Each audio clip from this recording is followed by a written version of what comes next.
నాకు టికెట్ ఇస్తామని చెప్పి మోసం చేసిరని చెప్పి ఆనాడు టీఆర్ఎస్ పార్టీ ఒక్క మాట మనం చెప్తే ఖచ్చితంగా పూర్తి స్థాయిలో ఎమ్మెల్యేలను కానీ ప్రాంత నాయకులను కానీ మీకు సహకరించడం. కానీ మీరు చేసింది ఏంది? సీనియర్ నాయకులను ఓడగొట్టాలని, టీఆర్ఎస్ పార్టీ ఎమ్మెల్యేలను ఓడగొట్టాలని, అటుదిక్కులతో లోపే గారి ఒప్పందాలు చేసుకొని మీ అన్నని కల్పించుకోవాలని, తద్వారా ఇంకేదో లబ్ధి పొందాలని నువ్వు కుట్రలు చేసినావు.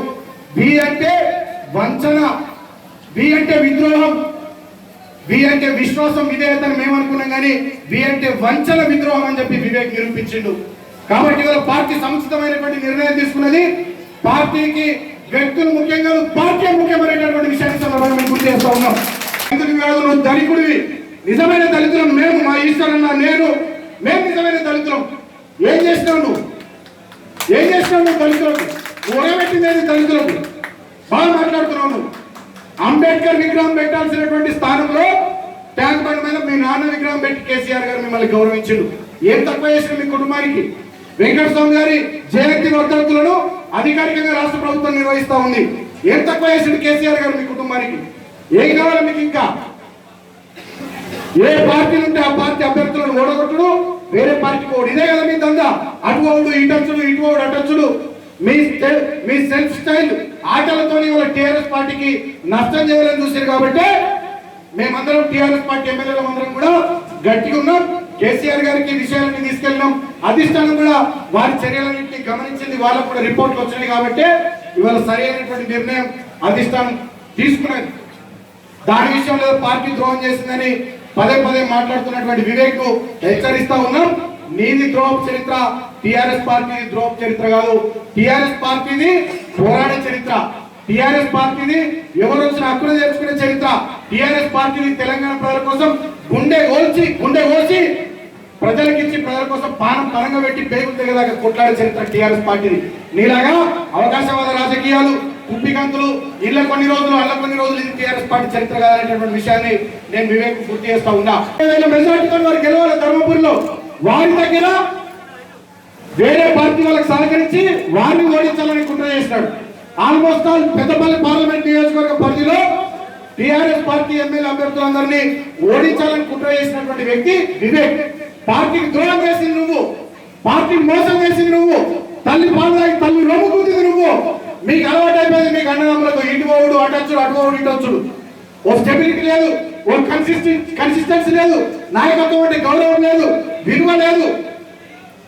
డబ్బులు లేనటువంటి అహంకారంతో మీ ఇష్టారీతిన మీరు రాజ్యం చేసుకుంటూ పోయినారు పెద్దపల్లి పార్లమెంట్ పరిధిలో. మీ ఆటలు చెల్లవు, మీ ఆటలు సాగవు. ఇవాళ మీరు పార్టీ లైన్లో ఉంటే, పార్టీ పద్ధతులకు అనుగుణంగా మీరుంటే డెఫినెట్ గా పార్టీ మీకు మంచి స్థానం ఇచ్చేది.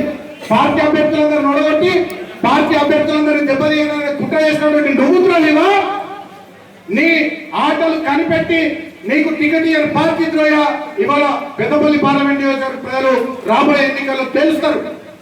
ఇంకో విషయం కూడా స్పష్టంగా నేను చెప్పదలుచుకున్నా. చేయలేని కార్యకర్తలు గట్టే సపోర్ట్ కూడా చెప్పాలి.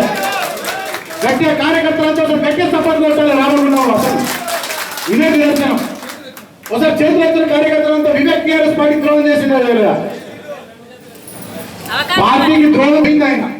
2014లో నా మీద ఓడిపోయి సాగు తప్పి కన్ను నొట్టమైనట్టుంటే మళ్ళా అధికారం లేదని అధికారం కోసం టీఆర్ఎస్ పార్టీలోకి వచ్చింది ఆయన. అయినప్పటికీ కూడా కేసీఆర్ గారు ఆయనను గౌరవించి రాష్ట్ర ప్రభుత్వానికి సలహాదారు పదవులు ఆయన నియమించండు. అయినప్పటికీ కూడా ఆయనకు భవిష్యత్తులో సముచిత స్థానం ఇస్తామని చెప్పినప్పటికీ కూడా పార్టీ లైన్లో పనిచేయకుండా మొన్న జరిగినటువంటి ఎన్నికల్లో స్వయంగా తన సోదరుని వేరే పార్టీ నుంచి బెల్లంపల్లిలో మా టీఆర్ఎస్ పార్టీ అభ్యర్థి దుర్గం చిన్నయ్య గారి పైన వాళ్ళ సోదరుని నిలబెట్టి టీఆర్ఎస్ పార్టీని ఓడించాలని చూసినాడు. కానీ ఈ పార్టీలో పుట్టి పెరిగిన బాలకృష్ణ అంటే care of TRS party, care of KCR అని చెప్తారు. కొప్పులు ఇస్తారంటే care of TRS party, care of KCR అని చెప్తారు. మరి నువ్వంటే ఏం చెప్తారు? ఏ పార్టీ పేరు చెప్పాలి, ఏ నాయకుడి పేరు చెప్పాలి? 14 తర్వాత అటు మళ్ళా ఇటు మళ్ళా ఇప్పుడు ఏటేటో. కాబట్టి ద్రోహం చరిత్ర మీది, వెన్నుపోట్ల చరిత్ర మీది, దగలు చేసే చరిత్ర మీది, మోసం చేసే చరిత్ర మీది, దళిత కార్డు ముసుగులో దళితులకు కూడా ఏం చేయాలి చరిత్ర మీది. పెద్దపల్లి పార్లమెంట్ నియోజకవర్గం ఏం చేస్తారు మీరు? పెద్దపల్లిలో దేశమంతా ఫ్యాక్టరీలు పెట్టారు, పెద్దపల్లి ఒక పైపర్ ఫ్యాక్టరీ పెట్టిన చెప్పు వీళ్ళకి సమాధానం. పెద్దపల్లి ప్రజలు చెప్పు, పెద్దపల్లి మంది చెప్పు. దేశం మొత్తం ఎన్ని ఫ్యాక్టరీలు ఉన్నాయి, పెద్దపల్లి పార్లమెంట్ నియోజకవర్గంలో ఎందుకు ఫ్యాక్టరీ లేదు? సమాధానం చెప్పు. కాబట్టి ఇప్పటికైనా అబద్ధాలు మానుకోవాలని చెప్పి నేను వివేక్ హెచ్చరిస్తా ఉన్నా. పార్టీ తీసుకున్నటువంటి నిర్ణయం సముచితమైనటువంటి నిర్ణయం. పార్టీ తీసుకున్నటువంటి నిర్ణయం కార్యకర్తల మనోగతాన్ని గుర్తించి నాయకుల అభిప్రాయాన్ని గౌరవించి పార్టీ తీసుకున్నటువంటి నిర్ణయాన్ని డెఫినెట్ గా మేమంతా శిరసా వేస్తా ఉన్నాం.